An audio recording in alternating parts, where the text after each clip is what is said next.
Bom dia a todos. Essa reunião clínica da disciplina de nefrologia do Hospital do Rim, a Fundação Oswaldo Ramos.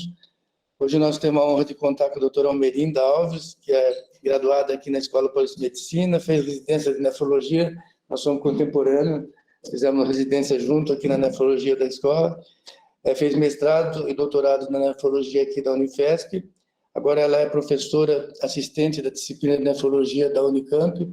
Nós temos um vínculo muito grande há muitos anos, quase 40 e poucos anos que nós trabalhamos junto.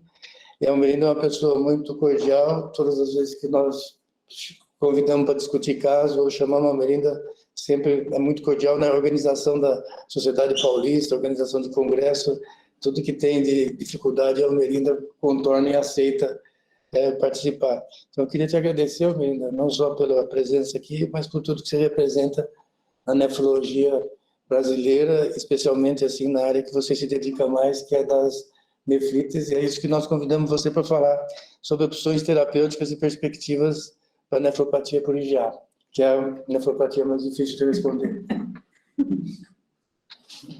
Bom, obrigada, bom dia a todos, obrigada pelo convite, e é isso aí, a gente está na casa da gente, né?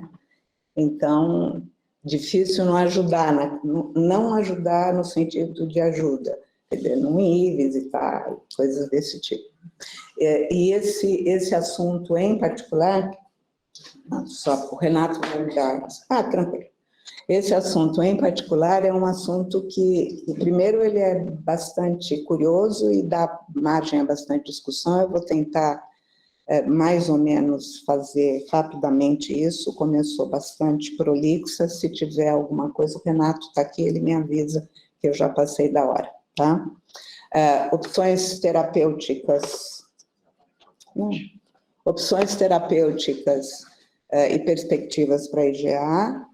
Eu estou falando hoje no dia 6 de setembro de 22 e vou aproveitar porque há 50 anos atrás, na primeira semana de setembro de 1968, foi publicado a ideia, e é daí que vem o diagnóstico de nefropatia por IgA. Então, essa semana está fazendo 54 anos que a gente conhece a nefropatia por IgA, vinda da observação do Jean Berger e da Nicole Hangler, e foi uma publicação, para vocês darem uma olhada, que na verdade é só de uma folhinha avisando que tem doença glomerular biopsiada e que eles acharam IgA lá. Demorou bastante, porque são franceses, era francês, demorou bastante para isso ficar nos Estados Unidos e no restante da Europa chamando atenção, e quando chamou a atenção, a doença acabou chamando doença de Berger, que é o que vocês conhecem como tal, e depois de um tempo, doença de Berger virou nefropatia por IgA. O brinde ali, de preferência, é com champanhe, porque é francês, não é espumante brasileiro, mas enfim, vamos lá. Ok. E o que o professor Lendina me pediu para falar é de tratamento. Você fale de tratamento. Eu falei, tá bom, então eu vou falar de tratamento, que é uma coisa fácil pra caramba, mas vamos lá.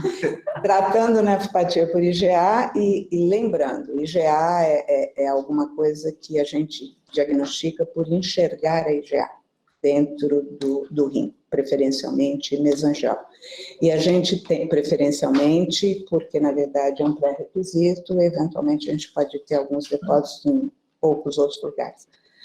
Primeiro, quem tratar, o que tratar e como tratar, que eu acho que é isso que a gente precisa discutir. E aqui isso não me pertence, gostaria de ter feito dessa forma, porque eu acho que é interessante, que é o seguinte, isso aqui publicado agora, finalzinho de 21, a ideia de como é a IgA, esse mar azul aqui imenso, tá certo? Que é aquilo onde a gente tem os indivíduos com os depósitos silenciosos de IgA, e, na verdade, o que aparece para a gente, que a maioria das IgAs é hematúria microscópica, depois a gente tem um percentual que é hematúria com proteinúria, e finalmente a gente tem um percentual que nos agride de forma importante, que é a falência renal e falência como tal. Aqui, quando ele coloca falência, ele está falando de crônica, mas a gente tem bastante coisa aguda também. E esse é o grupo dos indivíduos, a menor parte do que tem já, que está aparecendo de alguma maneira. E aqui eu estou falando de hematúria micro, nem de macro, só para eu não, ele. E é considerada a IgA como uma doença misteriosa e 2021, só para a gente ter uma ideia. Então, a gente vai tratar quem? Quem aparece, de alguma maneira, porque quem não aparece, a gente não tem como tratar. O que nós vamos tratar? E aqui eu vou demorar um pouquinho mais, porque eu acho que esse é o resumo de tudo que eu vou falar. O que a gente tem hoje na mão para tratar? A gente tem 3 polos, que são os fatores de risco para perda crônica da função de filtração renal. A gente tem o polo de tentar, de alguma maneira, tratar o indivíduo pelas coisas que eu vejo do ponto de vista de risco histológico, seja esse risco histológico a avaliação aguda, a doença acontecendo ativamente, atividade, ou seja isso, cronicidade, e a gente tem a possibilidade de tratar o que a gente está vendo baseado em cima de risco de evolução para doença renal crônica dialítica, e o que a gente tem são essa ferramenta de predição de evolução de doença por IgA. E talvez, eu coloquei em vermelho, porque talvez sejam possíveis ferramentas para indicar tratamento ou não, ou que tipo de tratamento indicar. E eu coloquei também separado, embora a gente esteja falando de nefropatia por IgA primária, então nós excluímos dessa coisa do tratamento as formas secundárias, porque o que a gente está olhando é para primária, os fatores de risco de morbidade ou mortalidade aguda do paciente ou do rim do paciente. Então, dentro dessas 2 situações que vêm junto com nefropatia por IgA, a gente tem a síndrome nefrótica, e o que nos preocupa na síndrome nefrótica? A síndrome nefrótica mata, por incrível que pareça. A síndrome como tal, ela é uma situação clínica onde a hipoalbuminemia, dependendo da gravidade dela, ela pode resultar em fenômeno tromboembólico, morte por fenômeno tromboembólico, morte por infecção, vocês estão todos sabendo disso, isso é de domínio da gente. E a outra situação que mata também paciente e rim de paciente, que eu coloquei como injúria renal aguda, isso eu estou chamando de injúria, não é a minha tradução preferencial para acute tubular disease, que acho que seria lesão renal aguda, mas como se decidiu no Brasil, português do Brasil, chamar de injúria renal aguda, e dessa injúria renal aguda, a parte que nos toca como diferencial de tratamento é quando o que eu vejo é a perda rápida de função renal ocasionada pela presença de crescente, o que significa, a gente não vai entrar nesse detalhe, porque eu vou falar basicamente da primária, que não tem essa gravidade, em termos de tratamento, injúria renal aguda em paciente com nefropatia por IgA, talvez a gente precise discutir a possibilidade de rebiopsiar, para avaliar a existência ou não da presença da crescêntica, porque isso tem coisas terapêuticas para a gente diferenciar. E o que a gente vai abordar com mais efetividade são os fatores de risco para perda crônica de função renal de filtração na nefropatia primária por IgA. E dentro desse grupo, basicamente, a gente tem a proteinúria, e vocês viram que eu tive a delicadeza de colocar proteinúria maior do que meio grama, ou maior do que 0,75, ou maior do que 1, não preciso nem explicar por quê. Tá? Porque dependendo do trabalho que a gente está avaliando e dependendo de como a gente está discutindo o resultado da terapia que a gente vai ver, o porte ou é meio, ou é 0,75, ou é 1, e a gente já começa vendo que a gente tem uma pequena bagunça nisso. Ainda não estamos definindo aquilo que é o risco maior. Além do fator de risco proteinúria, a gente tem o fator de risco filtração glomerular diminuída. E isso também é uma coisa importante e que a gente avalia dentro dos trabalhos que a gente vai admitir para fazer a proposta terapêutica. 58 está diminuído e 20 está diminuído também, mas a diminuição de 58 em termos dinâmicos é diferente da diminuição de 20 em termos dinâmicos. Então, quando a gente coloca dentro de um estudo taxa de filtração glomerular que varia de menos de 50 a mais de 20, a gente está falando de uma imensidão de coisas que podem, eventualmente, alterar o resultado do que a gente vai ver.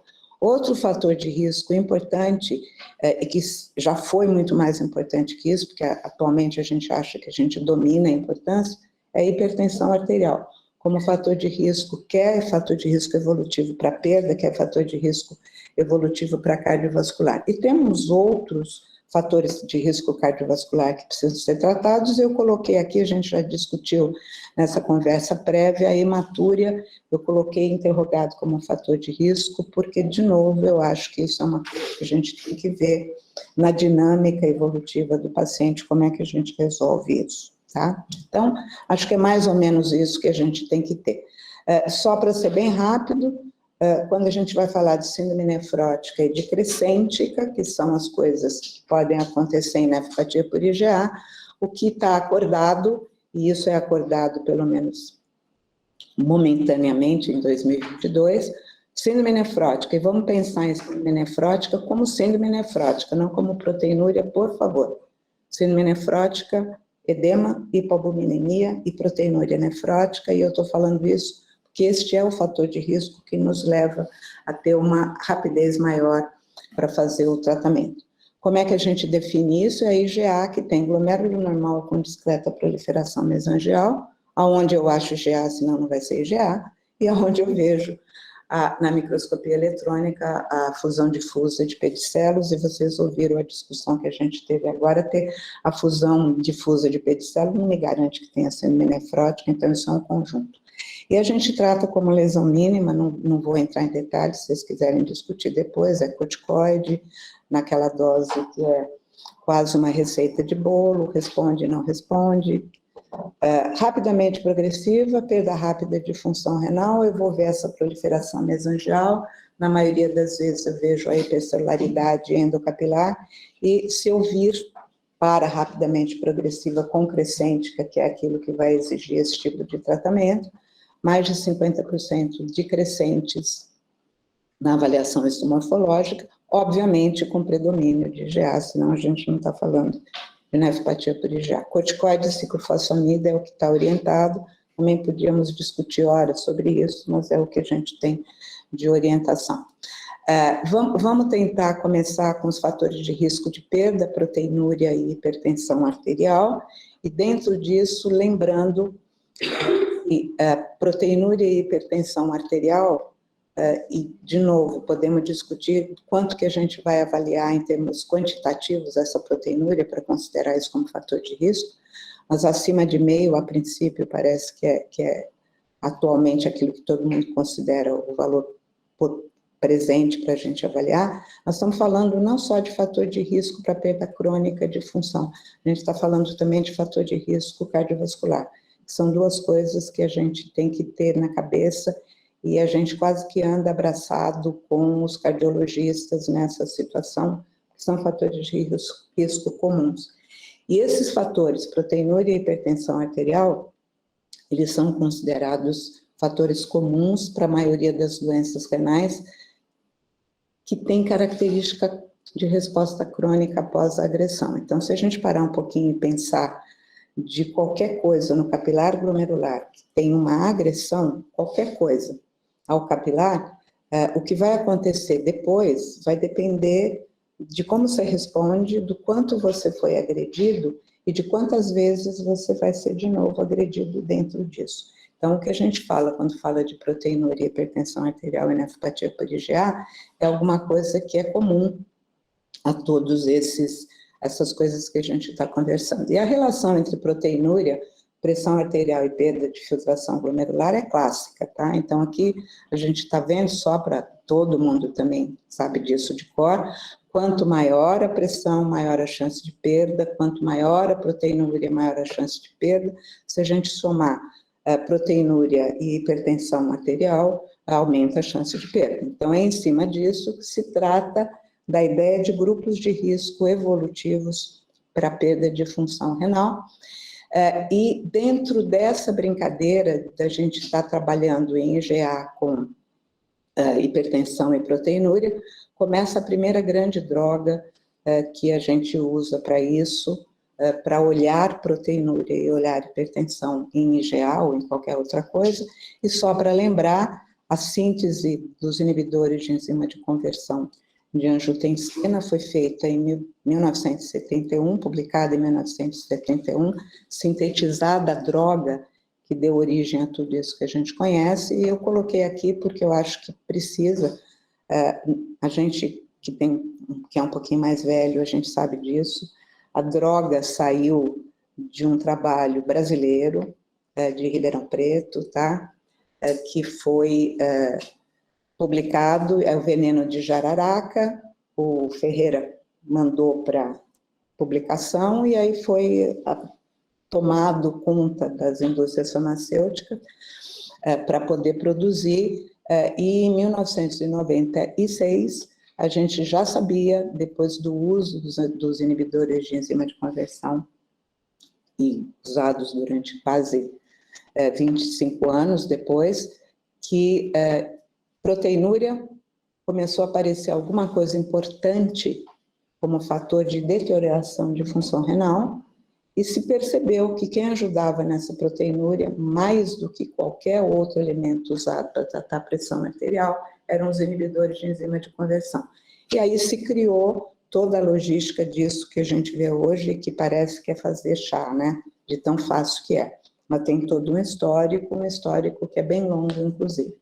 E, curiosamente, em relação à nefropatia por IgA, o controle de proteinúria com inibidor de enzima de conversão ou bloqueador de receptor de angiotensina, ele começou a aparecer em 2002, por incrível que pareça, em uma revista, óbvio, não vou nem discutir, uma revista bem boa, e foram feitos alguns estudos com inibidor de enzima de conversão e proteinúria em nefropatia por IgA, e a publicação de 2002 diz uma coisa bem importante, que a gente precisa de estudos de longo termo, de longa duração, para determinar se realmente a redução de proteinúria motivada pelo inibidor de enzima de conversão está associado a uma melhora da evolução e da preservação de função renal. Então, em 2003, 2002, a gente ainda não tinha segurança, tá? Aí apareceu, em 2007, esse trabalho em nefropatia por IgA, estratificando grupos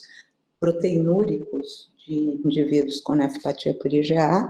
Esses grupos estão divididos em menos de 0,3 e todas as divisões que vocês estão vendo. É um grupo que vai de normal, abaixo de 0,3, de menos de 0,1, entre 1 e 2, entre 2 e 3, 3 e 4, então a gente está falando de proteinúrias grandes, e mostrando, obviamente, o que a gente quase que já tinha certeza, que quanto maior a permanência do indivíduo com níveis de proteinúria altos, maior a chance dele evoluir para perda de função renal. A questão aqui é se porque ele tem maior chance de evoluir para perda de função renal, ele tem mais proteinúria ou vice-versa, só para brincar um pouquinho também. E aqui, esses mesmos indivíduos que tratados com inibidores de enzima de conversão, ou BRA, foram indivíduos que conseguiram melhorar a proteinúria durante o acompanhamento, isso foi chamado de remissão parcial, e se percebeu que IgA, que melhorava a proteinúria, que ficava com menos de 1 grama de proteinúria, eventualmente entre 1 e 2, eles tinham menor perda, tinham uma perda muito semelhante às perdas anteriores.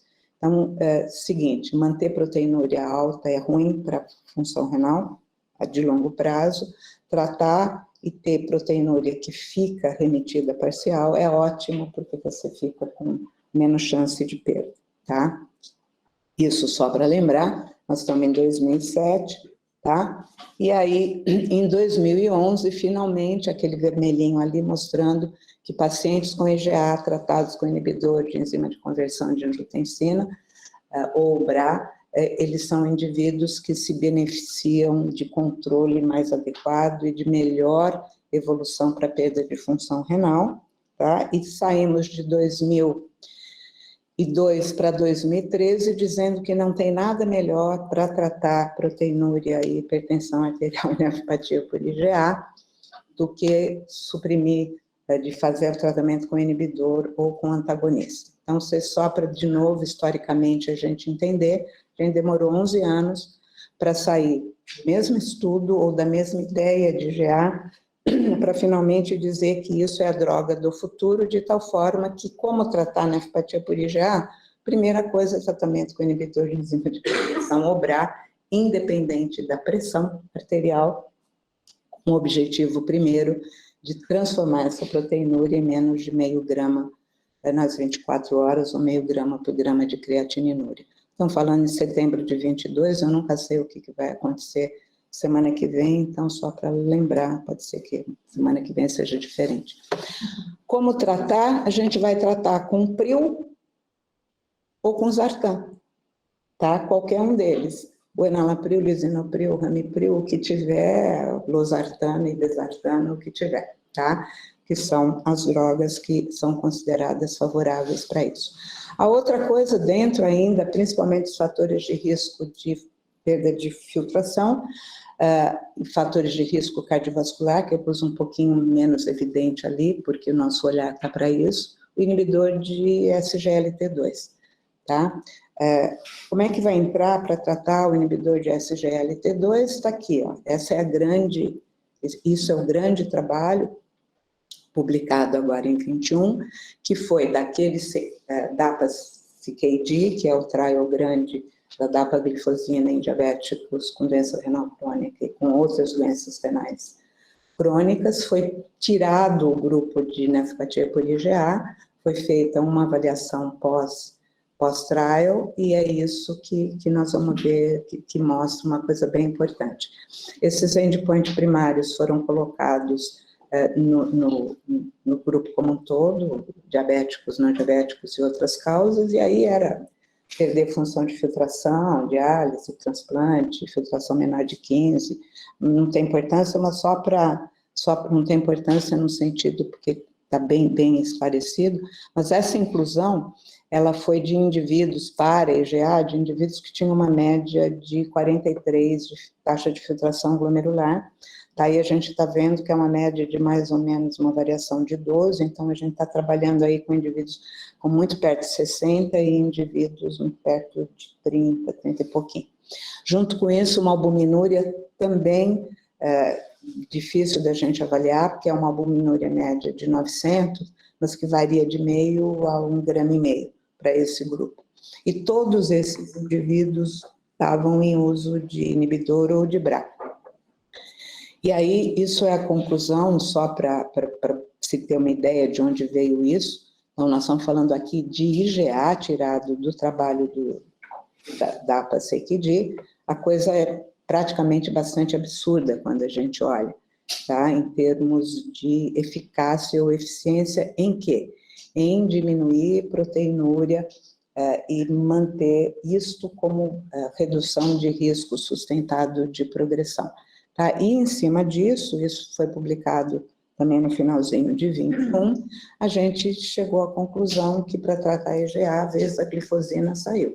E, por enquanto, em parceria com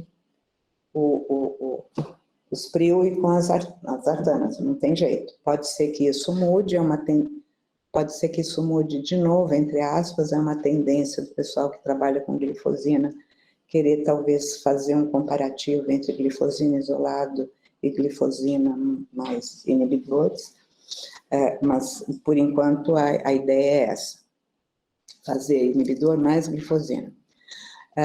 E ainda sobre fator de risco para perda de função renal de filtração, como tratar, as novas perspectivas entram na possibilidade dos antagonistas do receptor de endotelina A. E aqui isso vem de onde? Nós estamos falando de nefropatia por IgA, por favor, ainda não tem absolutamente nada publicado efetivamente sobre trabalhos de nefropatia por IgA com isso, mas a situação vem desse estudo, que é o SONAR, que usava a droga inibidora de receptor de endotelina A, que no caso desse estudo é o atrasentan, e outras doenças crônicas também. Ele foi iniciado, só para a gente fazer uma observação, porque eu acho que é um estudo que está em andamento, ele foi iniciado, o SONAR, para esse grupo em 2013, e ele foi encerrado em 2018 foi considerado um encerramento precoce do trabalho. E ele foi considerado um encerramento precoce do trabalho, a gente vai entender por que a primeira publicação foi em 2019, é a que eu vou mostrar para vocês. O estudo, o SONAR propriamente dito, ele está sendo usado e bastante criticado pela forma como ele foi montado e como ele foi trabalhado, tá?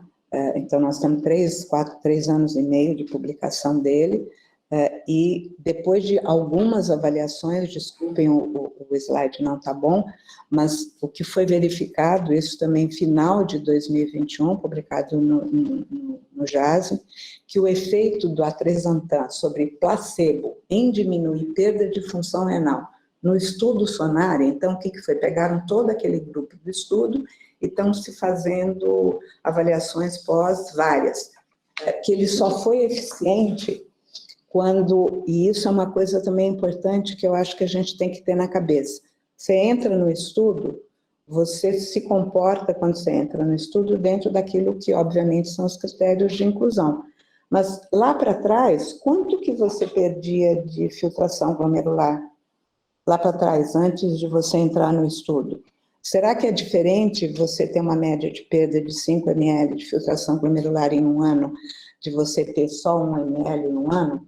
Ou 2, é claro que provavelmente é diferente.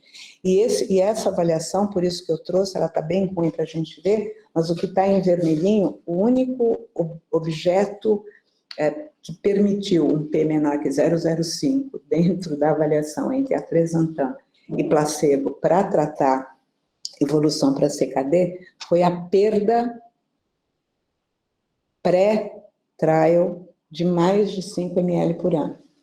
Quem tinha uma perda dessa magnitude se beneficiava do uso da droga do antirreceptor para poder preservar um pouco de função renal, tá? Só para a gente ter. E a gente sabe que essa droga, de novo também, vocês vão ver, e quando vocês leem, certeza que vocês sabem, SONAR é o estudo, é o trial que é o trial de base, mas a ideia é a seguinte, melhora a evolução, isso aqui também publicado agora em final de 21 também, melhora a evolução para perda de função renal? Sim, melhora, tem um risco relativo aí que baixa para 0,72, mas tem um custo. O custo disso é aumentar muito a chance de hospitalização por falência renal, porque essa droga é uma droga que dá hipervolemia. Então, esses são os cuidados que a gente tem que ter, e estou brincando um pouco, o SONAR está publicado há bastante tempo e tem pelo menos umas 8 observações novas de avaliações em cima para a gente discutir. E uma dessas avaliações está aí também, que é a publicação mais recentezinha, mostrando a eficiência relativa, SIC, mas o aumento de chance de você ter problemas cardíacos, e aí a ideia da gente fazer avaliação de fator natriurético para a gente poder avaliar quem é de risco para doença renal. Para doença cardíaca, desculpa. Então, em relação aos inibidores de endotelina, de receptor de endotelina, 2 estudos andando para IgA específico. Um com o sparsentan e outro com o atrasentan, e eles estão recrutando ainda, tá? Então, a droga de cima é um antagonista de endotelina com angiotensina 2, associado a angiotensina 2, então está aqui a primeira brincadeira de juntar num comprimido só, tá? E o atrasentan, que é um antagonista de endotelina, estão 120 centros envolvidos, 8 desses centros são brasileiros, e desses 8 eu imagino que um seja aqui, pelo menos é o que está descrito no tratamento de nefropatia por IgA, como tratar, então, em relação aos antagonistas de receptor de endotelina A, quando e como será a vez dos Zentan, que a gente ainda não sabe, para tratamento de nefropatia por IgA, tá? Ok, isso é o que a gente vai fazer como um todo. Tem considerações sobre o estudo de pacientes com nefropatia por IgA, e aí eu excluí rapidamente progressiva e síndrome nefrótica, porque a gente já entrou no detalhe, que incluem o uso de imunossupressores, tá? E desses são 2 estudos grandes, um é o estudo que chama STOP, IgA, primeira publicação em 2015, é um estudo de corticoide, uso de corticoide em paciente com nefropatia por IgA, critério mais de 0,75, hipertenso, taxa de filtração menor do que 90, se a gente for falar cada estudo, então se tiver alguma dúvida depois a gente comenta, mas o que foi que aconteceu? 6 meses de tratamento com inibidor, com renoproteção, com estatina, com controle de pressão, com emagrecer, com aquilo tudo que a gente precisa para fazer isso, e aí os pacientes foram alocados em tomar corticoide imunoterapia, tá? E se a filtração glomerular tivesse maior do que 30 e fosse necessário, além da corticoterapia, ciclofosfamida por 3 meses e azatioprina a seguir. Então, foi um estudo que envolveu bastante característica de imunossupressão. O que a gente teve de resposta, o tempo de acompanhamento foi 3 anos, quando a gente fala em pacientes com tratamento imunossupressor, a proteinúria foi melhor, com P de menos 0,02 para remissão para proteinúria. Por outro lado, tá, em termos de suporte, tanto o não tomar imunossupressão como tomar imunossupressão apresentaram o mesmo tanto de indivíduos com perda de mais de 15 ml por minuto, então, para preservação de gravidade, não foi conseguido com o corticoide. Então, nesse estudo. Então, só para avaliar, melhorar a proteinúria teve um P significativo, o perder função renal não teve P significativo, então, na primeira avaliação, não houve melhora com imunossupressão, comparando esse grupo com o grupo só de suporte. Agora, recentemente, também pegaram um estudo de novo e fizeram o seguinte: vamos usar aquele estudo que acabou em 2013 e vamos ver o que aconteceu depois com os pacientes que tomavam imunossupressão comparados com os pacientes que tomavam medicação de suporte ou medicação de manutenção, e concluíram que tomar imunossupressão e não tomar imunossupressão continua sendo a mesma coisa em termos de evolução para doença renal crônica dialítica. Então, o STOP é um estudo que iniciou em 2008, acompanhamento de 3 anos, com grupo placebo imunossupressor, sem ter observado efeito sobre declínio de função renal, mas observando efeito sobre maiores complicações infecciosas no grupo imunossuprimido. Em 2020, o resultado de 10 anos de acompanhamento, que foi retrospectivo, mostrou a mesma coisa. E aí foi uma tentativa aqui, só para brincar, de usar o MEST-C de usar a avaliação histológica como um eventual marcador evolutivo ou não, mas metade das biópsias do STOP não tinha possibilidade de fazer o MEST-C. Então, ninguém fez, está tudo por aí. O outro estudo, importante também dentro da avaliação possível de se usar imunossupressor, é esse que chama testing, que é a possibilidade do uso de metilprednisolona oral.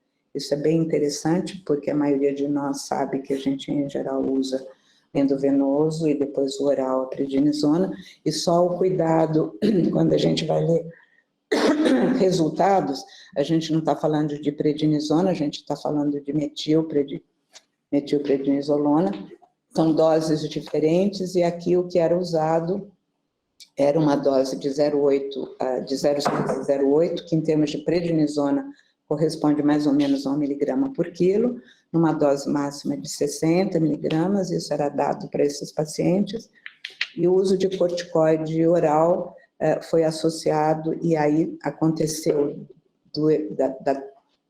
stop no sentido de parar o teste, ele foi parado por causa da quantidade de efeito colateral, evento adverso que teve com o uso dessa dose de corticoide. Aqui o resultado inicial, em 2017, mostrando que, embora tivesse muitos efeitos adversos, em relação ao placebo, tinha uma possibilidade melhor de preservação, tá? E por causa dos efeitos adversos, ele foi parado de recrutar. E, curiosamente, parado de recrutar, mas começaram um estudo novo, com a mesma linha, só que com um corticoide em menor dose. E aí foi um comparativo, então, em vez de estar usando 0,6 a 0,8, estava usando metade da dose, 0,4 miligramas, fizeram a mesma ideia do trabalho, e dentro do estudo de longo prazo, viram, na verdade, que quando você usa menos, olha que bonitinho, você tem um P significativo de preservação de função renal. Aqui, o slide mostrando do lado esquerdo é quando você usa como um todo, e o slide mostrando usar droga no começo, e aqui só o que está usando droga menor, tá?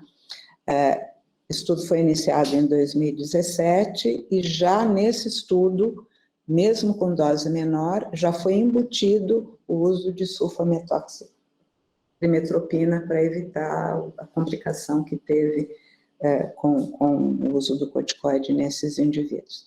E está aqui o que foi publicado agora em maio de 22, no JAMA, mostrando que, pelo menos para esse estudo, em relação a placebo e preservação, a metil é um pouco mais eficiente.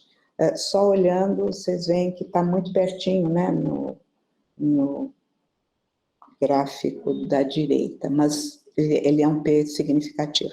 Então, o que a gente tem são os dois grandes estudos que foram revisados inacreditavelmente, tá? Um dizendo que não serve e o outro dizendo que melhora um pouquinho se a gente tomar cuidado com a dose que a gente dá e fazer a preservação.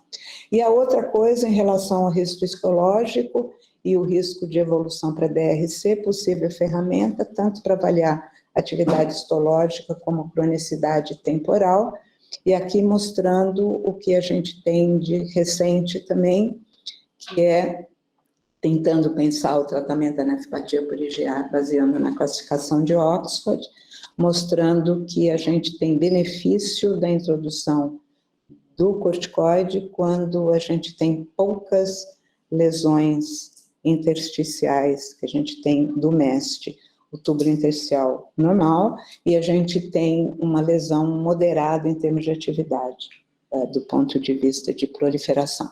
Quando a gente passa para pacientes que têm comprometimento intersticial importante, a gente não tem, em termos de uso de corticoide ou não, a mesma eficiência, são absolutamente semelhantes.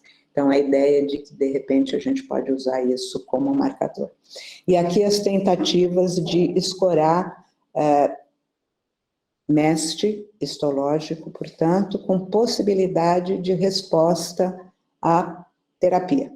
Então, esse aqui também eu só estou colocando para vocês. Quem quiser estar com a referência bibliográfica, só dá uma olhadinha. Um novo modelo para a gente tentar triar fatores de possibilidade de resposta à corticoterapia ou não resposta. Então, como é que avalia? Você numera o MEST, todos os ativos, você faz uma soma e aí você tem um número X, que é o quanto você tem de proliferação, o quanto você tem de comprometimento intersticial, e se viu que pacientes que tenham proliferação mesangial, que tenham proliferação endotelial, que tenham uma esclerose leve, mas que tenham um score que tenha atividade, eles respondem melhor do que quem tem score que não tem atividade, parece lógico, mas que está sendo visto aí. A outra coisa está do ladinho de lá, usar para tratamento o risco evolutivo de DRC. Esse risco evolutivo está aqui ao lado, eu acho que todos vocês conhecem, está nos aplicativos, eu acho que vale a pena usar, fazer, porque quando você tem um paciente com IgA, você já sabe se aquilo que ele está mostrando é um risco para evoluir para perda nos 5 anos de 30%, 40%, 50%, e aí a gente pensa nisso. Resumo da ópera, como eu trato, agosto de 22, não sou eu que trato, mas isso não me pertence, mas é mais ou menos isso, diagnosticou, todo mundo recebe inibidor de enzima de conversão, ou antagonista, tem proteinúria que não resolve com aquilo, vamos discutir corticoide? E aí é bonitinho aqui, porque o autor, ele fala assim, vamos discutir com o paciente, tá? Discutimos com o paciente, o paciente tem um monte de efeito colateral, de possibilidade, ele não quer, perfeito, ele vai entrar num trial e vai ganhar glifosina, que ele já está ganhando dentro desse organograma, porque foi embutido, nós estamos falando em agosto, quem leu o Cadigo de 21 sabe que isso não está lá, mas aí já está, e a possibilidade da gente realmente não saber como é que a gente está tratando exatamente isso. Cuidados, aquilo que a gente já discutiu, como é que a gente seleciona, como é que a gente entende o trial, como é que a gente vai fazer a divisão de placebo e tratamento, porque a gente ainda está colocando as IgA tudo dentro do mesmo saco. Então, quando a gente começar a fazer as coisas um pouco mais dirigidas, talvez a gente tenha respostas mais evidentes. E as perspectivas são aí, eu estou brincando que eu já não tenho mais memória para guardar nome, imagina nome de trial. Então, esses são os trials que estão em andamento, tá? Eu separei os trials por evento que está sendo estudado, então os 2 primeiros estão usando, a gente já tinha visto lá, os inibidores de endotelina A, os 2 segundos estão usando anticorpos dirigidos contra substâncias que são encontradas, e não é só na nefropatia por IgA, a gente está falando aqui do APRIL, que é uma situação que desenvolve atividade inflamatória. Então, são 2 anticorpos, um é um anticorpo clássico, o outro é uma droga que faz bloqueio. E aí a gente vai ter 2 coisas que também estão um pouquinho de modinha no tratamento, que é usar coisas que trabalham com complemento, que inibem complemento, que manipulam complemento. E por que complemento? Porque nós sabemos todos que sem complemento a gente não vive. Aliás, mosca não vive sem complemento, né? A via alternativa foi descrita, por acaso, em mosca. A gente precisa disso para sobreviver do ponto de vista imunológico. E especificamente em IgA, tem algumas coisas que estão sendo mostradas atualmente que envolvem, como devia ser, óbvio, que envolvem complemento atuando no processo inflamatório, basicamente, e, na verdade, uma das drogas, que é o LNP 023, o pitacopan, que é o responsável por esse desenho de estudo que chama Aplause, ele está olhando para a via alternativa do sistema de complemento. Ele ele vai direto inibindo fator B. E o Artemis, ele vai olhando a via de lectina-manose. Ele vai direto olhando o MASP2 e inibindo o MASP2. Sessão de perguntas bobas de novo. Se a gente está trabalhando com nefropatia primária por IgA, partindo do princípio que eu tenho um anticorpo que vai contra uma IgA que está mal feita, a gente está imaginando que possivelmente a via clássica deve estar contribuindo também, mas nós estamos trabalhando com as vias laterais, que são a alternativa e a lectina-manose. Então, vamos ver como é que vão sair os resultados daí. E coloquei lá embaixo porque esse estudo, o NefGuard, é um estudo, do meu ponto de vista, engraçado. Budesonida é um corticoide, já usado por quinquênios.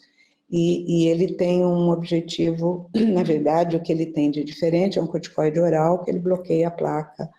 E nós estamos aí porque tem um trabalho mostrando que, se a gente usar para tratar a nefropatia por IgA, em vez de metilprednisolona, prednisona, etc., budesonida, a gente melhora um pouquinho. Então, ele vai sair. Eles são trabalhos que estão todos recrutando, tá? E aí vamos esperar, eu não sei se vai sair alguma coisa agora no americano, de alguma dessas coisas, mas até setembro de 22 era isso que estava recrutando. Finalizando, Jean Berger, que morreu em 2011 e que dizia que o defeito, ele falou isso em 2008, 3 anos antes da morte dele, e depois de ter descoberto quase 50 anos. O defeito ninguém sabe e tratamento não tem efetivo nenhum até 2008. E eu coloquei aqui embaixo uma frase que eu ouvi, eu não sei quem é não é o Salomão.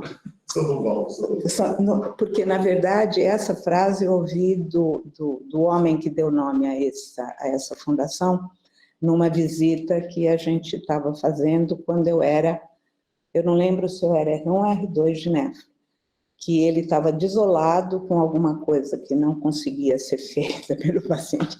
Ele virou para mim e falou: Merinas, vou te contar uma coisa, a medicina é a ciência das verdades transitórias que se tornam dogmas para fins de idade. Eu demorei para entender o que ele estava falando. E acho que é isso mesmo, a gente continua desse jeito. Obrigada.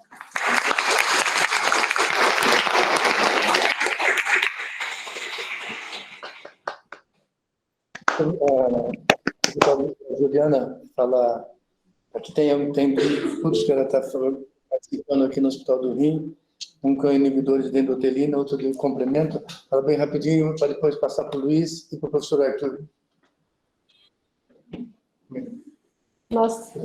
Obrigada, doutora Merinda, excelente palestra, muito boa. Nós estamos com esses 2 estudos, não temos resultados ainda definitivos, mas estamos tendo boa experiência, eu, a doutora Giana, e toda a equipe do protocolo. Então, em breve, podemos ter mais informações. Eu queria comentar com a senhora com relação ao DAPA-CKD. Eu tenho um pouquinho de dúvida, os pacientes do DAPA-CKD, eles eram mais doentes do que os nossos pacientes no consultório? O que a senhora acha? A princípio, eu acho que sim. Esse é um estudo, na verdade, quando saiu a primeira visão da IgA, eu fiquei extremamente incomodada, porque dos 274 pacientes que foram alocados para ser avaliados no grupo de IgA, 25 não tinham biópsia. Tá? Então, eu já fiquei incomodada, que fica frágil, de alguma maneira. Não que fica frágil, está claro, o DAPA-CKD é um estudo bastante importante e bastante relevante. Não sei se eles são piores. Provavelmente eles são. Tá? Porque a gente não costuma biopsiar em fase muito final, né? Um outro comentário que eu queria fazer também, esses pacientes provavelmente eles não estavam na máxima dose tolerada do bloqueio do receptor de enzima conversora, ou não estavam na dose máxima tolerada da renoproteção, que é uma conduta que nós tentamos chegar hoje com os pacientes. A senhora acha que isso muda alguma coisa? Qual que é a sua interpretação nesse sentido? Eu acho que a hora que você fica com um nível pressórico compatível com aquilo que a gente chama de seguro, e, de novo, o que é um nível pressórico seguro? Eu vou falar da minha opinião. Pressão e endotélio são parceiros. Obviamente, eu posso ter uma dose de inibidor ou qualquer outra droga que, numa situação de um endotélio mais móvel, ele se comporte como um protetor sem que eu esteja em dose máxima tolerada. Então, acho até que a dose máxima tolerada que a gente está fazendo uso atualmente, ela eventualmente pode, daqui a alguns anos, nos dizer, meninos, calma, tá? Porque, na verdade, eu acho que é meio por aí. O O que eu acho para inibidor ou para qualquer hipotensor? Se o paciente levanta e cai, acabou, não podemos fazer isso. Se o paciente não tem sintoma e está com 70, 80 de diastole, perfeito. Tá? Agora, a gente já sabe que o risco cardiovascular, isso está em todo lugar, ele é um J. Sim. Então, se a gente abaixa muito, a gente aumenta isso. Exato. Então, eu acho que o que a gente vai chamar de dose máxima tolerada? Tá. Eu acho que também não tem... Talvez estamos tendo essa mão ainda, né? Uhum. Obrigada. Luiz, depois tem mais duas últimas perguntas, o Arthur e o Daniel. Eu vou só... 3 lembretes, eu acho. O primeiro lembrete é para quem está começando a militar atualmente na área de glomerulonefrite, lembrar que formas crescênticas, independente se está com IgA ou não, tem que descartar a vasculite, mesmo em indivíduo jovem. O indivíduo pode ter uma nefropatia IgA de base e, de repente, ele faz uma forma crescêntica ou com crescentes difusos. Descarta ANCA associado antes de colocar tudo na conta da IgA. Isso é fundamental para quem está olhando pela primeira vez, porque isso tem impacto, a forma como eu vou pensar no processo. A segunda coisa é, vamos abrir a cabeça. Vamos abrir a cabeça, IgA não é uma doença do mesanjo. IgA não é uma doença só por um anticorpo que está mal formado e uma imunoglobulina de pescoço duro. IgA é uma doença que afeta endotélio, podócito e mesanjo. Os 3 conversam. Mesanjo conversa muito mais fácil com o endotélio porque está do lado, é o vizinho da casa ao lado. O podócito é o vizinho da casa da frente, mas nem por isso passa despercebido da casa da nefropatia IgA. Então, uma doença que pega os 3 compartimentos. E com isso a gente vai ter a ideia de como o comportamento da nefropatia IgA vai se fazer. Se vai ser para uma vertente mais proliferativa, uma vertente mais de ativação do endotélio, ou com lesão podocitária. E a terceira coisa é histórica.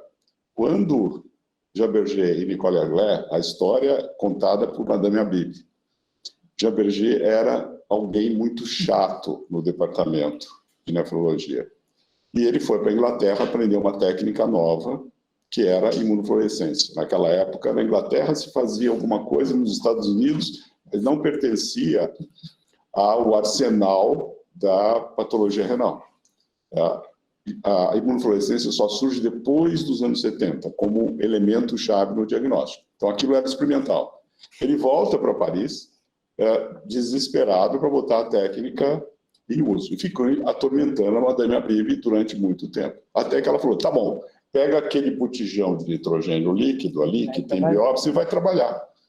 Mais esperta como ela era, ela falou assim, mas vai levar a Nicole junto com você, porque ela era patologista. E eles publicam a primeira vez, e a publicação diz IgA e IgG, porque eles não acreditavam que a IgA era capaz de ativar complemento. Então, o complemento já participa da nefropatia IgA há muito tempo. É ancestral, assim como angiotensina é ancestral. Complemento também faz parte daquele caldo do coacervado. Sem aquilo, não tinha vida. Desculpem os criacionistas, mas isso é a verdade. Então, deixa eu só aproveitar o Luiz, sem dúvida. E aí uma coisa que eu brinco quando a gente fala de crescêntica, a crescêntica nada mais é do que uma vasculite independente de qual é a doença que você está ocasionando. O que acontece? Você tem uma ruptura do capilar e da membrana, tá? E você tem o extravasamento. Então, sem dúvida, a crescêntica em qualquer lugar é sinal de que eu estou tendo uma lesão de necrose fibrinoide e que pode, inclusive, ser ANCA, sem ser a vasculite que está na cabeça da gente, de ANCA relacionada. Professor Arthur, depois o Daniel. Melinda, parabéns, eu gostei. Mas há um detalhe muito importante que foi passado ao lado. Quando você fala em CKD, EP, você não está falando só em prevenir progressão de doença renal. Você está falando de diminuir evento cardiovascular. Nenhum dos outros tratamentos realmente foca nisso. Não corticoide. A anti-endotelina, então, é um remédio à procura de uma doença. Uhum. Esse remédio e a endotelina está descrita há muito tempo, e nós não tivemos nenhum aumento maior.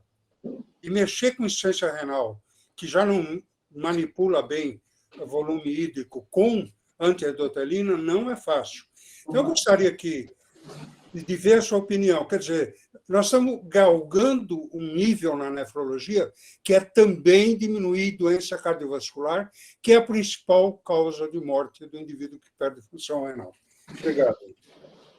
Concordo, né, Arthur? Por isso que eu coloquei cardiovascular em praticamente tudo que eu falei. Eu acho que isso é uma brincadeira, porque não tem, obviamente, mas eu acho que o rim é o maior sistema de endotélio, de microvasculatura que a gente tem. Então, se a gente partir do princípio que a gente, quando fala em cardiovascular, fala em microvasculatura com endotélio, a gente está falando de uma coisa que é importante e que a gente tem que olhar. Concordo, é isso. Obrigado. O Daniel. Excelente, Almerinda. Só queria fazer um comentário, queria que você colocasse. No mundo real, a gente não tem ainda a liberação do SGLT2 para todos os pacientes, né? E o que você acha de se usar inibidor de ECA e BRA naqueles casos com proteinúria que você não consegue resolver, tomando todo o cuidado em relação a nível de potássio, né?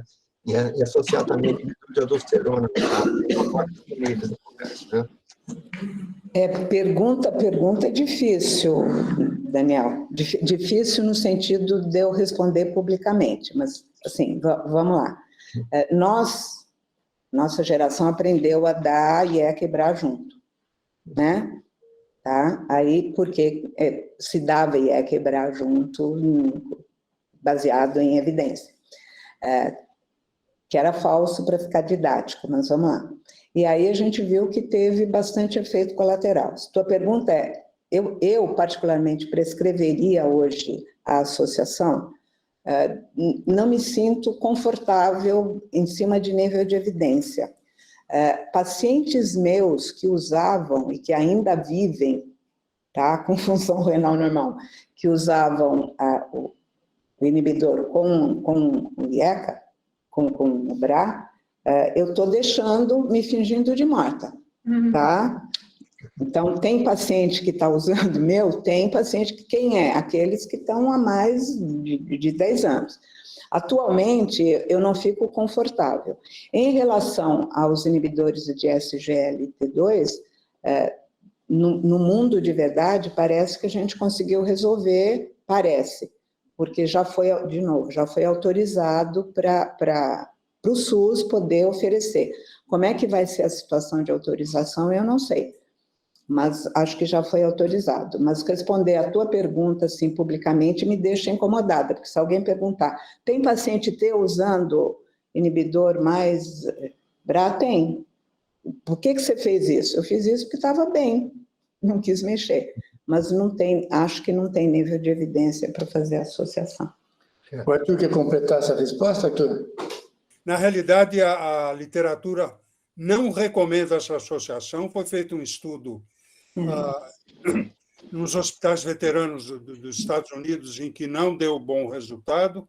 Nós chegamos a fazer bloqueio triplo com inibidor direto de renina, mas eu concordo com a Almerinda. Você pega um paciente que está aumentando a proteína, você não tem armamento para fazer, hoje tem, que é o inibidor SGLT2, não vejo por que não associar na mão do nefrologista que sabe mexer com potássio.